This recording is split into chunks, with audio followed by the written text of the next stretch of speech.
Alang sa scripture text ning takna sa kabuntagon akong gihangyo ang tanan sa pagbalik og tindog. Kung aduna ka mo'y mga Biblia, pareho gabrihi diha sa Psalm chapter 46 verses 1 and 2.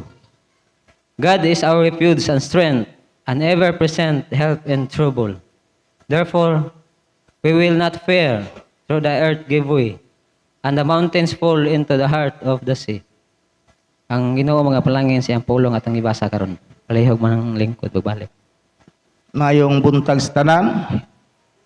Si Kristo ang bato ang atong salipdanan. So kasigara sa mga salida bitaw, makita nimo sa mga salida kung magubat na, diagyo sa madagkong bato magpasalipod. Pero kita nga mga Kristohanon sa panahon sa gira, dili bato ang atong literal nga bato, kundi bato nga bantilis nga mao si Jesus Christ ang atong salipdanan. So mo na nga natunong pod kayo ang kanta sa atong pagabuhaton nga mensahe karon nga kabuntagon. So ganiha gibasa na sa atong scripture reader nga sa Salmo 46 bersikulo 1 ngadto sa 2. Akong basahon pag-usab mayon siya diri nga ang Dios mao ang atong dalangpanan sa kusog ug kusog. Andam siya kanunay sa pagtabang panahon sa kalisdanan. Busa dili kita mahadlok bisan matayog ang yuta og matumpag ang kabukiran ngadto sa kahiladman sa dagat. So mao na ang mga pasalig sa atong buhi nga Dios nga dili deta mahadlok bisan pa mga tumbag unsay mga tumpag dis kalibutan. Pero kung anaat ta diha kang Kristo, makasalipod ta sa batong bantilis nga mao si Jesus Christ, wa tay angay kahadlukan kay mao na iyang pasalig. So atong pamalandungan karon ang giingon diri sa primero nga praise diri sa in English giingon diha nga the refuge of the believers. Dalangpanan sa mga sa Luzon naman sa Tagaluson po diri, ang mga backwater aduna sila evacuation center. Siguro bisan sa matag municipality doon na gitukod nga evacuation center, bisan sa likod doon na. So sa panahon sa kalamidad, sa panahon sa mga problema sa mga pumupuyo sa usa ka lugar, aduna sila kadangpanan nga evacuation center. So sa atong kapanahonan karon, daghan kaayo ang nagahuna-huna nga moadto sa laing dapit, mobakwit didtong dapita, tungod siguro una sa tanan ang kalisod. Minsan mga narbaho ko adto ta balhin tag Manila, adto balhin ta dito sa dapita sa Suok diri sa Pilipinas, kay dito ta manimpalad kay lisod kay diri sa Tigbaw. Nay miingon ay nana. Pero motuotag sa dili mga igsoon, ang atong dalangpanan dili ang Luzon, dili ang Visayas, dili kun asa dapit Suoka diri sa Pilipinas, kun dili ang ngayan nato nga dangpan. Ang atong evacuation center mao lamang si Jesus Christ, kay siya ang manalipod natong tanan. So nining taknas kabuntagon karon, ang atong sitwasyon karon ang sa gikahadlukan, it is common kaayo, no, kani iyong sa panahon din ka ng virus. So aduna po yung nagaingon na po yung mga nagtrabaho sa health, sa mga kalusugan, sa mga panglawas, mga paglawas. Kinahanglan daw ang matag usa dunay strong immune system. Ang matag usa daw duna daw kinahanglan lig-on ang atong immune system para daw kung maabot daw ang giingon nga virus moatake sa usa ka lawas sa tao, dili daw dali-dali maatakihan, masulod sa maong virus tungod kay strong ang iyang immune system. So giko-rekomenda na mukaog utan, no? Sira ba dato di mukaog utan? Mukaon og mga bitamina, mga pagkaon nga puno sa mga bitamina, ang atong mga bata ra ba rin mukaog utan.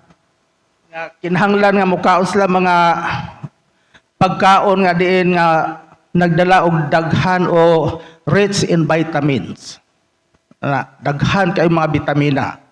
Pero sa atoa aduna pud tay immune system, aduna pud tay angay nga i-take aron mas strong usab ang atong immune system para sa panahon unya sa kalisdanan, sa mga kalisod, mapanahon unya kung atakihon tayo spiritually sa atong kaaway, immune na ang atong lawas, atong kalag, tungod kay nakatake naman ta og bitamina para sa pag-strong sa atong spiritual immune system, mao si Jesus Christ. Ang pagtuon sa iyang pulong mao kini ang makahatag og strong sa atong immune system spiritually. Kaya ganuman, dili man enough diri sa simbahan, no? Panalitan karon magwali si pastora, magwali ko, mag-Sunday school si Edgar. So dili lang taman di ay di ana. So naapay mga uban nga mga leksyon mga ato matun-an sa Biblia, no? Sa Biblia matun-an nato. So mao na siya makapastrong sa atong immune system spiritually. Okay. Ingon si David diri sa Salmo 46 versikulo 1 ngadto sa 2. Ingon siya diri nga God is our refuge and strength. Ang Ginoo mo'y atong dalangpanan og kusog. Sige. So sa ato pa siya atong dalangpanan og siya usab ang atong kusog. Kana siya mga igsoon naga-implies kana og giingon diri nga sa Matthew chapter 8 verse 22-25 nagahisgot kana nga God's help is all the time. Ang tabang sa Ginoo is all the time. Sa ato pa walay time nga absent si Jesus Christ. All the time, di ba? God is good all the time. All the time God is good.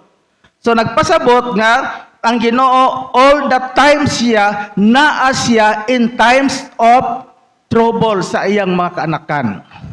Sa tanang kalisod, sa tanang problema nga ma-encountered sa iyang mga anak, naa siya present. Kaya nga naman, God is present everywhere. Ganun yun nga, omniscient. Okay. Makita nato diri ga-illustrate sa kinabuhi sa mga disciples. Samtang sila dito sa Pikas Daplin sa Lanao, dili Lanao del Sur. Sa lake, lake.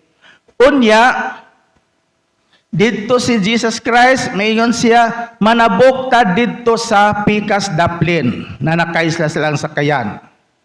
Pag panakay nila sa ilang sakayan,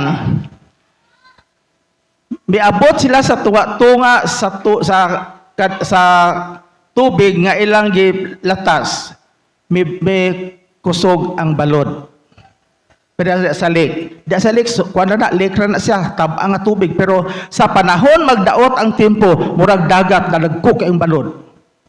Hapit pa yung mga lunod diha sa una, pa'y karsada, mo adtog biswangan magklase. Hapit pa yung mga lunod, kauban sa mga estudyante. So, pag abot sa tunga, perting kusuga ang balod, unya ang mga disciples si Jesus Christ, nabalaka. Pwede nilang balakahan, nangaguol na sila, usaon naman ni nato, nga ang ilang sakayan, sige nagkasabuan og tubig.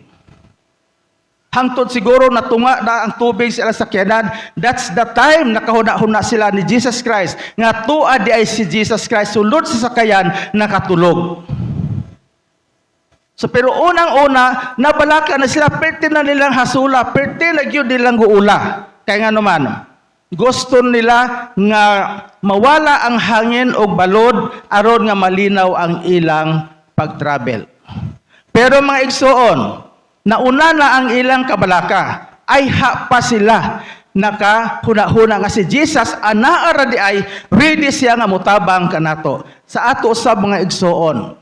Sa panahon sa tong kalisod magsungko-sungko tag-asa paingon. Diba no? Sa mga balatian usahay bisan asa na ta paingon, pag ingon to sa bukid to ay mag-ayo dito, adto ta bisag bukid dak ayo. Na usahay man ta adto ay mag-ayo dito balatian, adto gyud ta dito. Pag di na gani maayo ta, magpaampo na lang ta ni pastora. No? Magpaampo na lang. Pero ang Ginoo mga igsoon bisan na puno na sila sa kabalaka, nagpagbangon niya o sa giingon niya, ang Biblia, gibadlong niya ang hangin o ang makusog nga balod o kini milurang. Unya, pagkahuman og lurang sa mao nga balod, miingon ang Ginoo, hain na di ay ang inyong pagtuo. Base mga igsoon, maupunay pangutana sa matag usa kanato nga sa panahon unya sa atong problema, sa panahon unya sa kalisod nga ma-encountered nato sa atong kinabuhi. Basig maingon ang Ginoo, hain naman ang inyong pagtuo. Kaya nga naman, unahon manggod nato ang first initiative sa ato ang kaugalingon. Ang unang buhato nato usahay ang atong kaugalingong pamaagi kung unsaon nato pagsulbad ang problema nga atong na-encountered. Pag di na gani makaya, mindan nga magampo na lang ko. Himuon na lang ang Ginoo.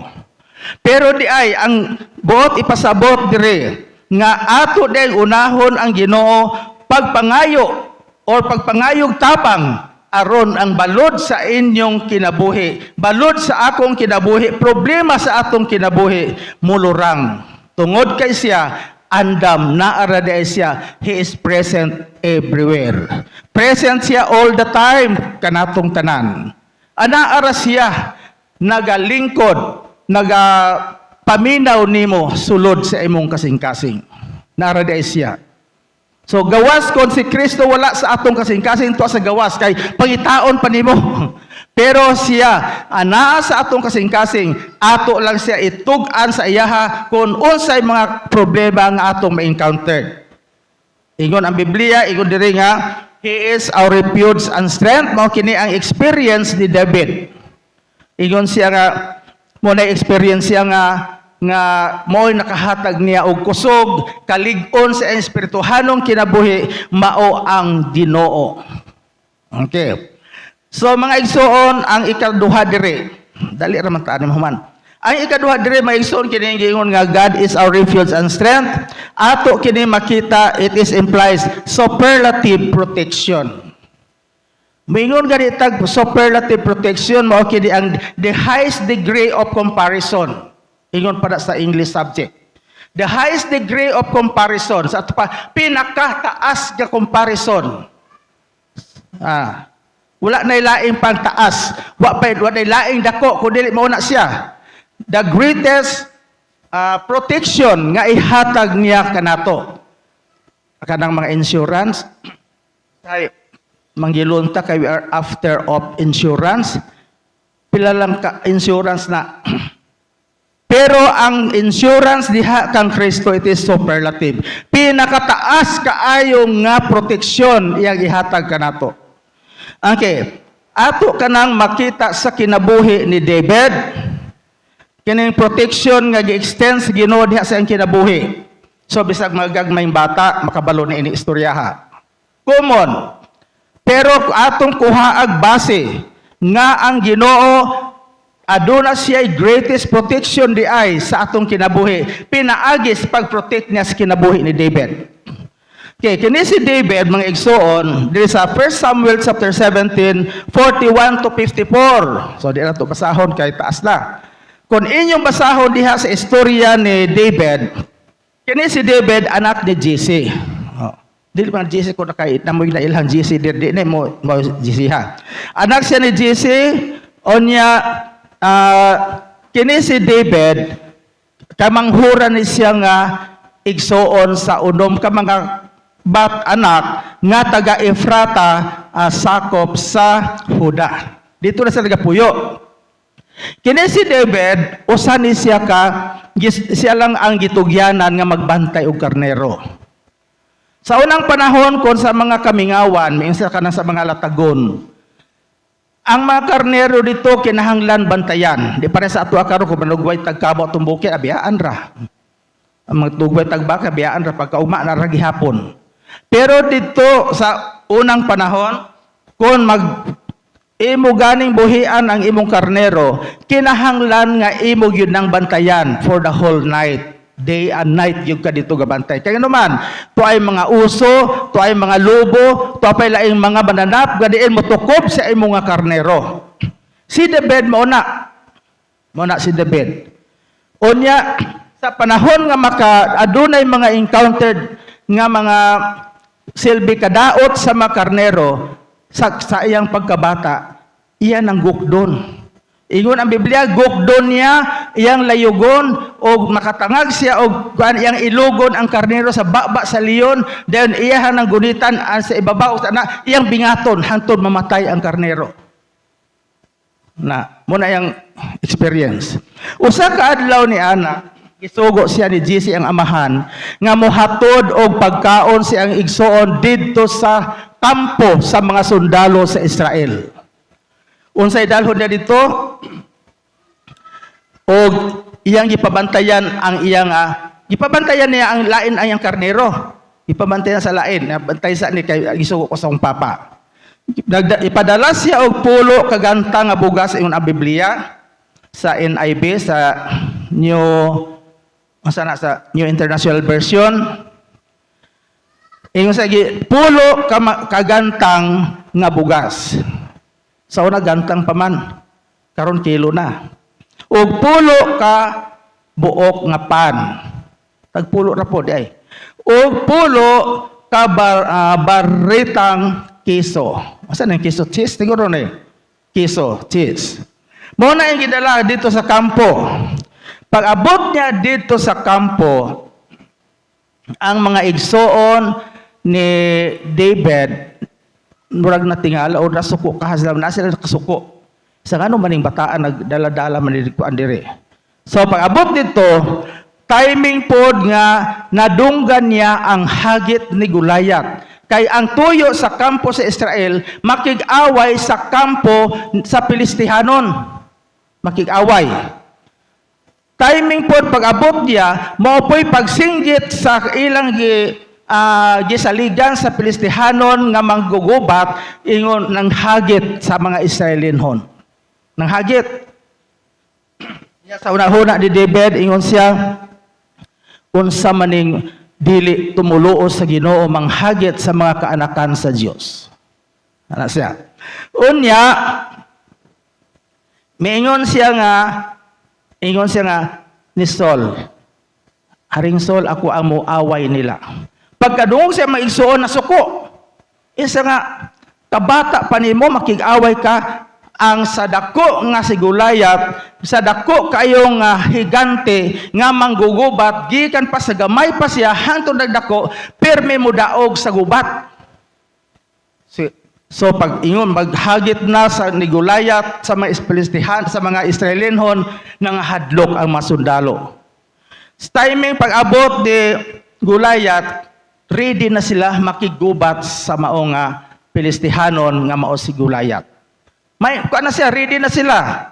Pag abot dito yung abot, ndagan siya dito, nananghid siya ni Saul, unya ingon ni Saul, sanghiri si Abner, kani si Abner mao ning hari sa pangulo sa mga kasundaluhan sa Israel.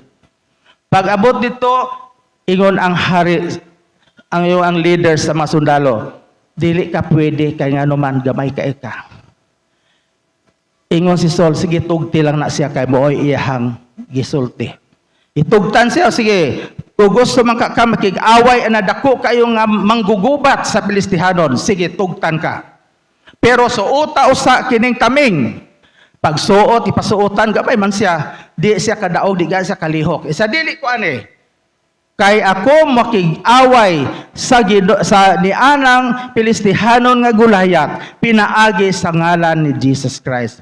Pinaagi sa ngalan sa Ginoo. Okay. Miadto na siya dito.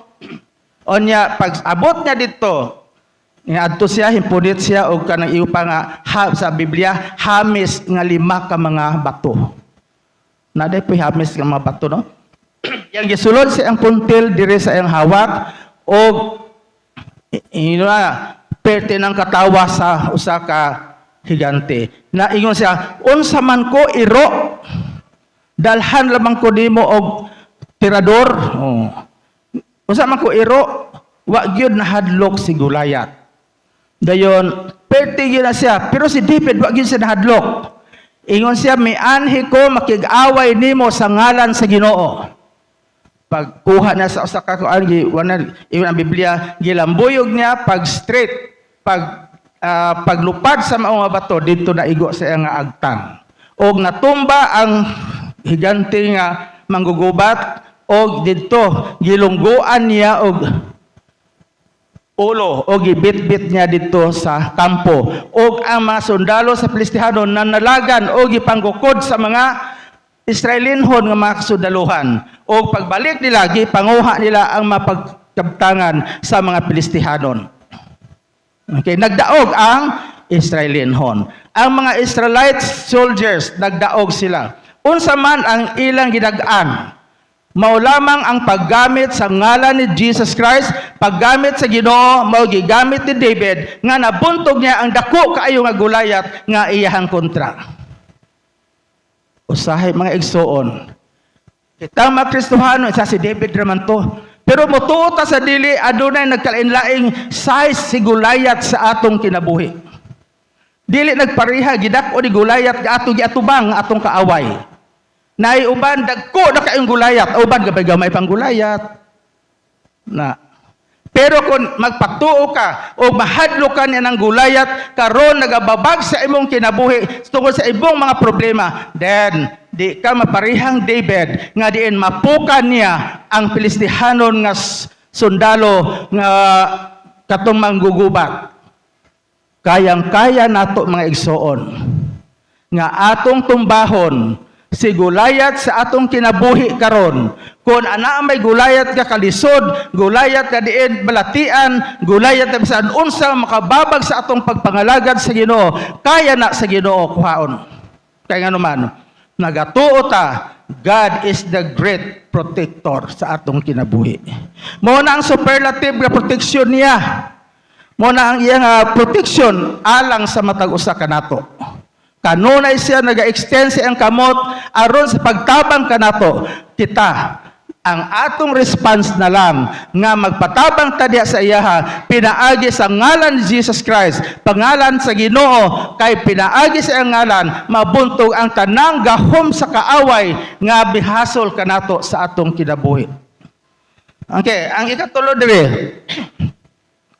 Mayon diri ang Dios bao ang atong dalampanan o kusog, kini naga-imply kini sa the nearest of God's help. Dool ra kaayo, no? Dool kaayo siya.